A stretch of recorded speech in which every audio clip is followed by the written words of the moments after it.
want to sit here, you can as well. That's what we want. Hello. Welcome to the stage. Thank you. Hello, how's it going? Oh, that was really loud, sorry. It's better to be loud on this stage. We like it loud here, don't we? Oh, yeah. I'm busting my Comic Con cherry, by the way, with you right now. As am I. Yeah. Have you ever been to Comic Con before? Or? I've never been to Comic Con before. This is my first time, and Me it is neither. amazing. Sorry, I've been told not to swear, and I almost just did. It's absolutely amazing. I love it. It's blooming good. I It's think it's a bit. great. Yeah, it's fantastic. Well, first of all, thank you for joining us because you've literally just came from the main stage and then to come do another panel with us as well. We've got loads of people watching at home. Everyone give the camera a wave as well. Let's wave at home. Hi, Mum. She's probably not watching. She never does. But no, thank you very much for joining us. First of all, would you like to introduce yourselves and tell us how you are related to this lovely film? I'm Cristpian. I'm the director. I'm Hermione. I play Clemsy. I'm Finn, and I play Don. Awesome. So, the And film... I don't normally dress in a suit and tie. I'm dressed as one of the prefects of the school. This is a If you look closely, you can see that yeah. here is one of our There we go. prefects, and Cristpian Yeah. is dressed the same. So Yeah, he's the ultimate bastard, this guy. And I've got the school, the prefect badge and the school tie. And I was never a prefect at school. I feel really bad about it, and I feel like I missed out. So I get to, you know, Well, do you know play what it out you've now. technically done there at Comic-Con? You've cosplayed. I've I done know. it. You've It's just amazing. broken your cosplay cherry right now. Thank you. I've shared it with you. Thank you. Well, saying that, you know, I love asking this question when we talk about it. If you were to come to Comic-Con and could wear any outfit from any TV show, film, or game, or anything Gandalf. can you do a Gandalf impression, though? No, but I just think he's amazing. What about you guys? I think I could think of something better. What would I suit? What would I look good in? I don't know. I think maybe Dick Grayson Robin. Yeah. I like it. I like where you're going with this It's one. good. I could see you pulling off Robin. I can do hobbits because I've got very hairy feet, and so I could cut down on the makeup costs and just it's very authentic, basically. I was just thinking in the suit, Alfred, Robin, does that make you Batman? Let's do I'll it. be Batman. I'll do that. I will. We'll come back with in the togs. No, seriously, what would you like to, if you could do any costume, what do you think you would do?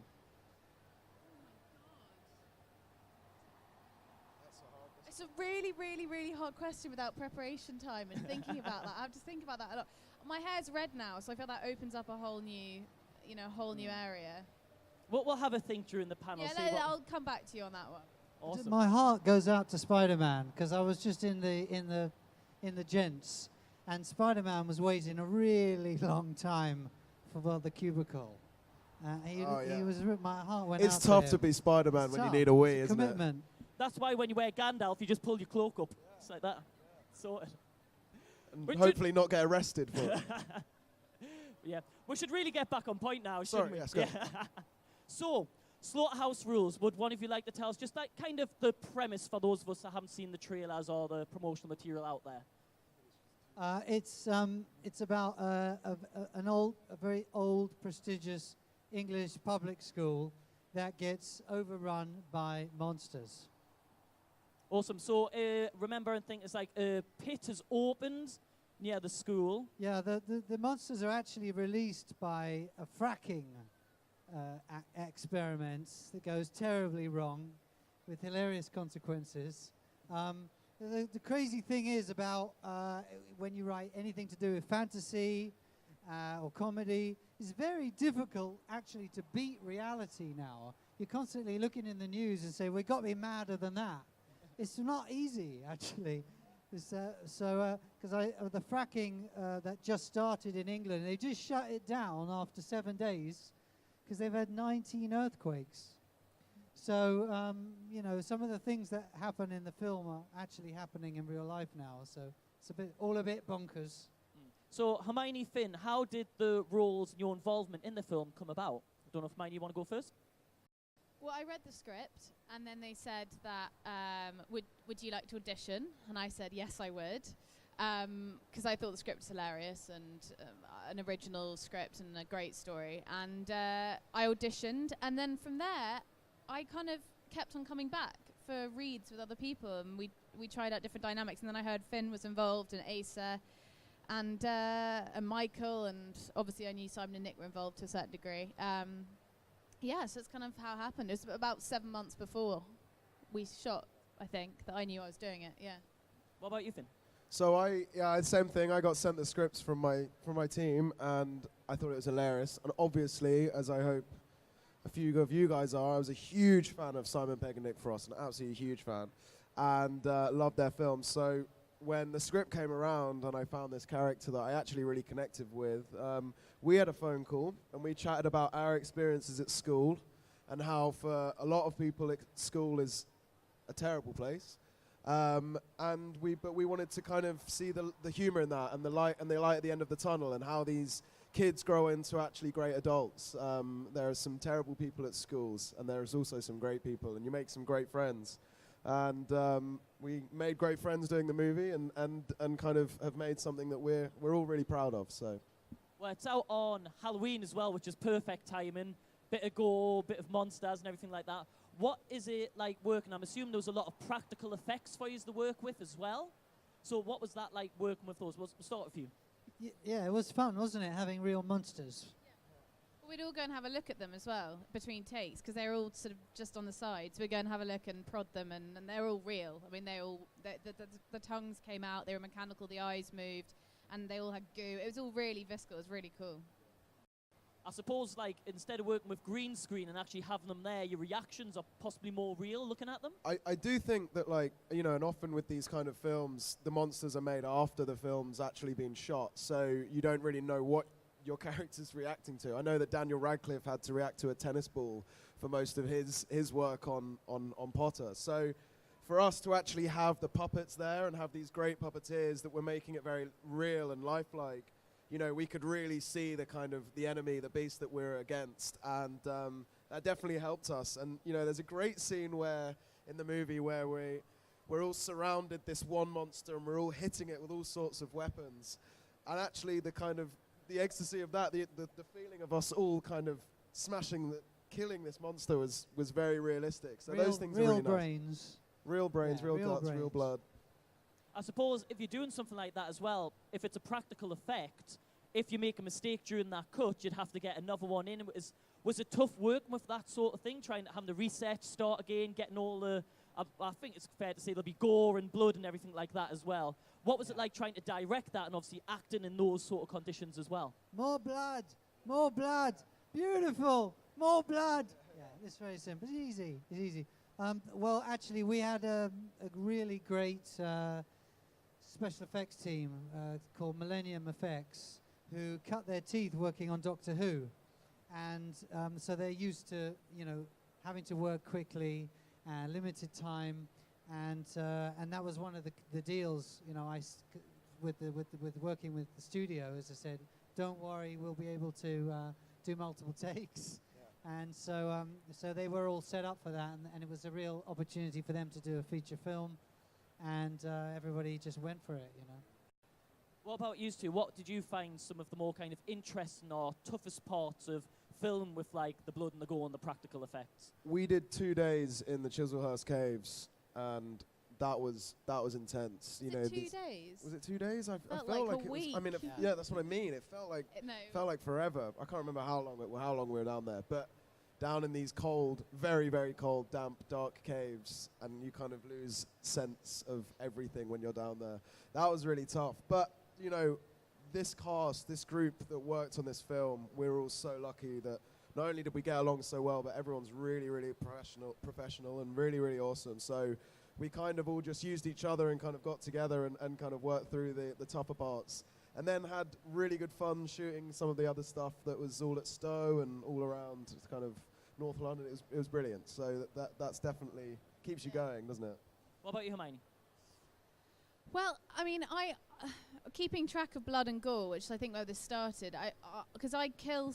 that's a spoiler, actually. But something happens, it means I get blood all over my face, basically, at one point in the film. So it's keeping track of that, where the blood hit my face, and that was every morning. We'd have to make sure that the blood splattered in the right place. But that was kind of fun, and it keeps you track of where you are in the story and what point your character is, and you know, like we said, it's nice having it all actually there. Like there was a guy in one of the monster suits one day, actually chasing us as a monster. That was amazing. We looked that was around. Awesome. Yeah. We looked around. The monster was moving actually for real, Yeah. with no one holding on to it, and there was a person inside it. You didn't get confused one day and think, right, this is the one where we start hitting it really hard. Yeah, that was a bit of a yeah. Was it weird kind of going back into school uniform? Because when I've spoken to people, say once they kind of put the outfit on, they kind of go back to the way they were as well. So was there kind of any school practical jokes with the cast and crew, or any sort of misbehaving between you, anything like that? We made some pretty amazing videos on the school grounds. Someone, I don't know why or who, had a gun that shot out money. It was like fake money, so we did a bunch. Yes, Tom Rhys Harris. We did a few shots with that and a few videos, I think, with Kit as well, around the school. Yeah, there's a lot of hanging around on film sets, so we made a few little short films about this character that we'd made up of who's I hope Kit, it's going to who's be on written. our DVD extras. Yeah, I mean, we'll have to ask his lawyers if we can use it, because he's worth a lot of money now. See, I love things like that. Like, the film will be great, no doubt, but it's the behind the scenes where you see how everyone interacts and you see that sort of camaraderie. What's one of your favourite memories, obviously, from directing, or just behind the scenes and working with everyone? Do you have any moments that stand out in your mind right now? One scene with Michael in the headmaster's office, when he did a big monologue about fracking, and it got more and more ridiculous every single time, and he added more and more things, and me and Izzy had to stand there and listen to him while he was doing it. And there was one take where I just started crying with laughter during the take, and that was it really. That was a good memory. I think corpsing is one of the best and worst things that can happen. That's what we call it, corpsing, when you've got to try and keep a straight face, because everyone around you doesn't want to be there. They've been working all day, but you're finding the smallest thing absolutely hysterical. And I have a sneaking suspicion that Michael Sheen was really just trying to make us laugh, because the camera was on us, and he was sort of behind the camera, and he was going hell for leather with this monologue. And then when it turned around on him, he just nailed it, didn't he? And then that was it.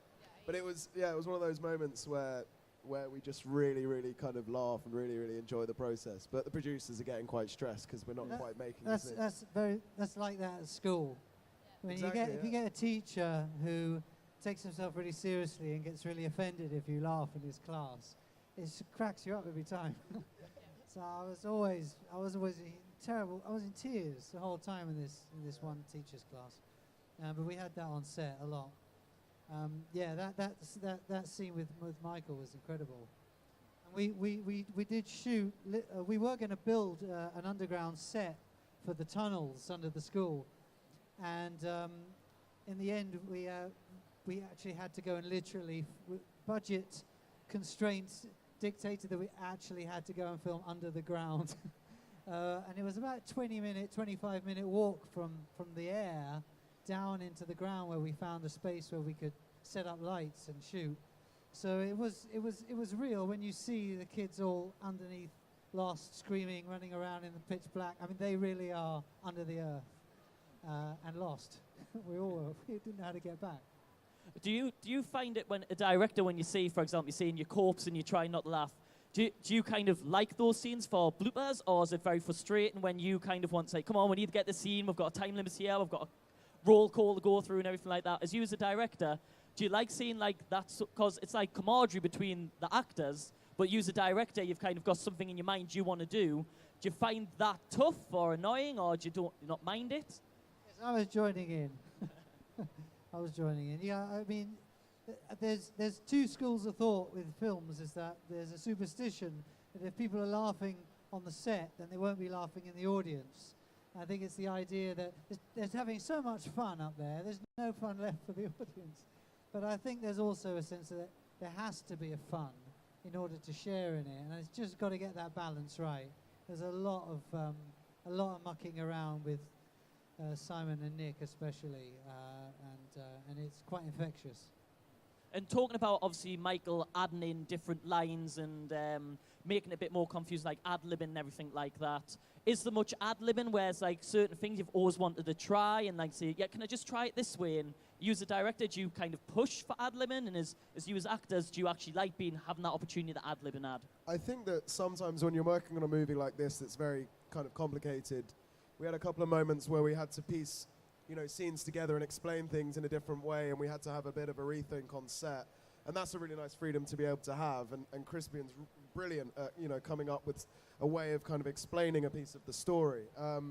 But yeah, I think the whole regards to ad-libs, I think we're working with one of the best in the business, being Nick Frost, who was just on it for everything, every scene that he did. It was different, and it was more exciting and more funny. And yeah, like Crispian says, it's easy to kind of get lost in that, but he finds that balance beautifully and nails it every time. And all we have to do is just try our hardest not to laugh whilst he's doing it, which we got there in the end, didn't we? What about you, Hermione? Do you like doing ad-libbing, or are you more of those, I just like getting the scene done right? No, I like doing ad-lib, but it's a fine balance, because if it's written well, there's a rhythm to the scene. So, you gotta work that out, whether it's, because we're also not writers, we're actors. We can be writers and actors, but in that moment you're an actor, you're not a writer. So I think it's that balance of keeping what the writer intended whilst adding to it if you can, type thing. But with comedy, you always have to ad-lib. So for this, yes. I've just been given the bad news, so I was actually really enjoying finding out more about the film, but we're actually out of time, unfortunately. Would you like to just explain about the film one more time for anyone that's joined us, when it's released, and what can we look forward to in the film? For everybody who's wanted to trash their school, this movie is for you. It's out on October 31st, and I think it's a really fun movie that's just full of action and full of excitement. It's very real. There's a very kind of clear message in the movie as well that we're all very proud to kind of represent. And we've all worked very hard, so we hope that you enjoy all that and enjoy as much as we did making it. I second all of that. Yeah, I agree. Well, thank you very much for joining us straight after another panel as well. Good luck with the film's release, and I'm really looking forward to seeing it. It looks brilliant in the trailers. Love a bit of gore. But thank you very much, guys. Let's hear it! Thank you.